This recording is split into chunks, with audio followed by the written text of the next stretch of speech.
I spent 12 years building software that grew our family business from $1 to $110 million. Then, at my father's birthday dinner, my mom announced they were replacing me with my sister. We don't need unsuccessful people. From today, lovely daughter takes over. I walked away without a word. Next day, when they arrived at the office, all shocked. I'm Patricia Baker, and this is the story of how I discovered that sometimes the people closest to you, your own family, can turn out to be your biggest challenge, especially when it comes to business. For over a decade, I gave everything I had, my time, my energy, my ideas, to our small family-owned tech company. What started as a tiny computer repair shop in a quiet strip mall eventually became a thriving $110 million software enterprise. I was proud. I believed we had all succeeded together. But what I didn't see coming was how success could stir up envy, even within your own home. Let me take you back to the beginning. My dad started the computer repair shop around 30 years ago. It was his passion project. Even though it didn't bring in much money, it meant the world to him. He ran it with pride, often working long hours just to keep the lights on. Back then, it barely paid the bills, but to him, it was a legacy. I was the quiet one in the family, the one who stayed behind to help Dad while also working toward a degree in computer science at our local college. My sister, Kelly, on the other hand, was the golden child. Straight, top of her class, and later, a student at one of the most prestigious business schools in the country. Everyone always expected big things from her. "Patricia, you're wasting your potential here," Kelly used to say when she visited during college breaks. "You should be doing more, aiming higher." But I saw something she didn't. I saw the opportunity in our small shop. While Kelly was studying business theory, I was gaining hands-on experience in programming and learning about the real-world challenges that small businesses faced. I wasn't just dreaming, I was building. During my final year in college, I created our first piece of original software, a simple but efficient inventory management tool for small businesses. It wasn't flashy, but it worked well, and it was affordable. At first, Dad was unsure. He didn't think people would buy it, but when the first few local businesses started purchasing licenses and spreading the word, he changed his mind. "Maybe you're onto something here, kiddo," he said with a rare smile. For a moment, I felt truly seen. That one sentence fueled me for years. After I graduated, I dove in head first. I worked 15-hour days, 6 days a week. I handled everything: development, customer support, marketing. Slowly but surely, the shop evolved into a software company. We expanded our services and gained more clients, going from our local community to national partnerships. Through it all, my mom would check in on me, gently concerned. "Don't work yourself too hard, Patricia," she'd say as she brought me dinner at the office. "You need a life outside of this." But I was driven, not just by ambition, but by a need to prove myself, to show my family that I was more than the quiet girl in the background. After 5 intense years, our business finally reached a major milestone: $3 million in annual revenue. It was a huge deal. That's when things started to change. Out of nowhere, Kelly announced she was moving back home. She had quit her high-powered job at a top consulting firm in Florida and was ready, she said, to take her rightful place in the company. We were at the dinner table when she said it so casually, as if it were always meant to happen. "With my business expertise," she said confidently, "we could take things to the next level." Dad looked at her with pride in his eyes. "That's wonderful, Princess," he said. "We could use your professional touch around here." And just like that, I felt everything stop. My fork hung mid-air, and my thoughts raced. The company I had built with sleepless nights and relentless effort was now being offered to Kelly just because she had a fancy degree and the right words. No mention of the years I put in. No recognition of how we even got to this point. I realized then that success doesn't always protect you. It can sometimes put a target on your back, even from the people you love most. But I kept my thoughts to myself and decided to play along, hoping things might work out. I didn't want to create tension in front of my family or our employees, so I smiled, nodded, and tried to be a team player. That's how Kelly became co-CEO despite having zero experience in our industry. Dad thought it would look good for the company to have someone with her background and fancy degree up front. He said it would impress investors and help our image. I didn't agree, but I accepted it. From then on, I focused on what I did best: building products, managing operations, and working closely with our clients. Kelly, on the other hand, became the face of the company. She handled marketing, public appearances, and investor relations. The next 7 years felt like a strange split. While I was buried in code and team meetings, making sure our software stayed innovative and useful, Kelly was attending tech conferences, accepting awards, and giving interviews about being a successful woman in tech. She told stories that made it sound like she had created the very tools I spent sleepless nights building. Despite the imbalance, the company continued to grow. We reached $110 million in annual revenue. But the more we succeeded, the more strained our relationship became. Kelly began leaving me out of important meetings. She made big decisions without telling me. And slowly, she started pushing me to the background, treating me like an employee in a company I had built with my bare hands. Then came Dad's 60th birthday. Kelly, of course, took charge of the party. She rented out the grand ballroom at the most luxurious hotel in the city. It wasn't so much a birthday celebration as it was a business event, full of investors, clients, and high-profile guests. That was always Kelly's way. Every move had to serve a purpose. I showed up early to help set up. I wore a simple black dress, nothing flashy, but elegant enough. The moment Kelly saw me, she frowned. "Couldn't you have tried a little harder?" She whispered sharply. "These are important people, Patricia." I bit my tongue. I didn't want to argue. I just focused on greeting guests as they arrived, making sure everything ran smoothly. The room filled fast. Everyone was chatting, drinking, and networking. Kelly floated from group to group, smiling like a politician. I stayed in the background, making sure everything was perfect. Then dinner was served, and Kelly stood to give a speech. I assumed she'd say something heartfelt, share memories about Dad or thank the team. But instead, she dropped a bomb. "As we celebrate our father's 60th birthday tonight," she began, her voice loud and clear, "it's time to share some exciting news about the future of Greenchin Technologies." I blinked. News? What news? "The board has decided that to move forward, the company needs strong, unified leadership," she continued. "For too long, we've been held back by outdated methods and a reluctance to change." I felt the blood drain from my face. What board meetings? I had never been invited to any. "That's why, effective immediately, I will be taking over as the sole CEO." The room went completely silent. I could hear forks clink against plates as people turned to look at me. Kelly kept going, cool and confident. "Some people are better suited to technical roles than leadership. My sister Patricia has done an okay job maintaining our systems, but we need vision. We need forward-thinking leadership. And frankly, Patricia, you're just not cut out for this level of business." I sat frozen in my chair. I turned to Dad, waiting for him to say something to defend me, but he didn't. He was nodding along, smiling like this was exactly what he wanted. My mom looked down at her plate, silent and pale, her hands trembling. Kelly wasn't finished. "The truth is," she said, raising her glass, "Patricia's old-fashioned ideas and lack of proper business training have become a burden. It's time for her to step aside gracefully." The silence in the room was heavier than I'd ever felt. I could feel the judgment, the pity. People whispered, and some avoided my eyes. Everything I had worked for, every sacrifice, every night I stayed up late coding, every client I convinced to believe in us was all being ripped away in front of hundreds of people. And the worst part, it was my own family doing it. Everything I had built, everything I had worked so hard for was being taken from me, right in front of all the people I had known for years. I stood up slowly. The sound of my chair dragging against the polished ballroom floor echoed like a thunderclap, turning heads. Everyone expected drama. Maybe I'd cry, maybe I'd yell, but I didn't give them that satisfaction. Instead, I picked up my purse, walked calmly over to my father's table, and placed a small gift-wrapped box in front of him. "Happy birthday, Dad," I said in a soft, steady voice.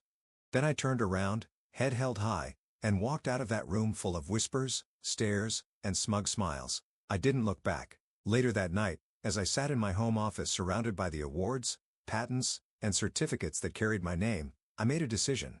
Let them celebrate tonight, I thought. Let them believe they've won. Kelly might have thought she outsmarted me, but she had forgotten one very important thing, something that would soon turn her so-called victory into the worst mistake of her life. I opened my laptop and started typing, a quiet smile forming on my lips. Tomorrow was going to be very, very interesting, because there's more than one way to run a successful company. And while Kelly had been busy posing for magazine covers and giving interviews, I'd spent 12 years learning the real business from the ground up. The next morning dawned clear and bright. I got to the office early, before anyone else, and waited. At exactly 9 a.m., Kelly walked in like she owned the place. Dad, right beside her, both of them beaming like they'd just won the lottery. Their faces were full of pride and satisfaction, faces I couldn't wait to watch crumble. "Patricia?" Kelly said, her voice laced with surprise and a hint of annoyance. "What are you doing here? I thought after last night, you'd at least have the grace to stay home." I smiled, thinking about the email I had sent at 4 a.m. to every major client, partner, and senior staff member at Greenchin Technologies. "Just finishing up a few things, dear sister," I replied calmly. "Since you're here, we might as well talk about the company's future." "There's nothing to discuss," Dad said firmly. Kelly is in charge now. The board already approved it. The board, I said, pulling out my tablet. Let's talk about that, shall we? I connected my tablet to the conference room's big screen. While Kelly was busy throwing parties and giving interviews, I was the one actually building this company. And there are a few key things you've both forgotten. I tapped on the screen and pulled up a document. First off, let me remind you, I own 55% of Greenshine Technologies. When the company was incorporated 13 years ago, Dad gave both Kelly and me 27% shares and kept 46% for himself. But remember 5 years ago when we needed extra funding to expand? Dad, you sold me 12% of your shares that day because you were too busy attending Kelly's award ceremony to look through the paperwork. Their faces began to pale. Kelly gripped the edge of the table like it was the only thing keeping her upright. That's not possible, she whispered. Dad would never. He did. I cut in, bringing up more documents. And that's not all. Is the software responsible for 90% of our company's revenue? It isn't owned by Greenshine Technologies. It's owned by my private company, Innovate Solutions LLC. Greenshine Technologies only has a license to use it. I glanced at my watch, or rather had a license. That agreement expired about 15 minutes ago. Dad slowly sank into a chair, his face full of shock and dawning realization. The renewal documents, he mumbled. The ones you asked me to sign last week. I didn't read them. I was helping Kelly plan the party. Exactly, I said, and I decided not to submit them. Kelly's face twisted in anger. You manipulative little. Careful, sister, I warned, holding up a hand. You might want to hear the rest before you finish that sentence. While you were busy celebrating my so-called graceful exit last night, I was doing something else, something far more important. I was sending emails. You see, most of our major clients didn't just sign with Greenshine Technologies because of the company's name. They signed because of me, my experience, my leadership, and my results. Many of them have personal loyalty clauses written into their contracts, clauses that allow them to walk away if I ever leave the company. And last night, I told them I was leaving. I tapped on my tablet and brought up my email inbox. Dozens of replies had already come in. Short, sharp, and to the point. I looked straight at Kelly and Dad, my voice calm but firm. Would you like to know how many clients have already activated their termination clauses? I asked. Or how many of our best developers, who, by the way, don't work for Greenshine Technologies but for my separate company Innovate Solutions, have accepted offers to join my new venture? The room went quiet. Through the glass walls of the conference room, we could see people starting to gather. Employees were checking their phones and reading the company-wide messages and updates. The whispers spread fast, like wildfire. Kelly's carefully practiced smile slipped as she unlocked her phone, fingers shaking. Her perfect world was crumbling around her, and she was realizing just how little control she really had. You can't do this, she stammered. The company you tried to steal from me? I interrupted. The one you thought you could just take over because you have a shiny MBA and Dad's approval? That company stopped existing the moment you humiliated me in front of our family and friends. I stood up slowly and smoothed my dress, letting the silence stretch. Then I laid out their options. So here's what happens next, I said clearly, my eyes locking onto both of them. Option 1. I walk away. I take my shares, my software, my clients, and my employees. Greenshine Technologies becomes an empty shell, just a name on a building. And you can explain to all those investors and partners why the company lost its value overnight. Dad's face looked 12 years older than it had when he walked in. His shoulders slumped as the weight of reality set in. And option 2, he asked, his voice barely above a whisper. Option 2, I said, is that you both resign, right here, right now. I take full control of Greenshine Technologies. You keep your shares as silent partners. You'll still get your dividends, but you'll have no say in how the company is run.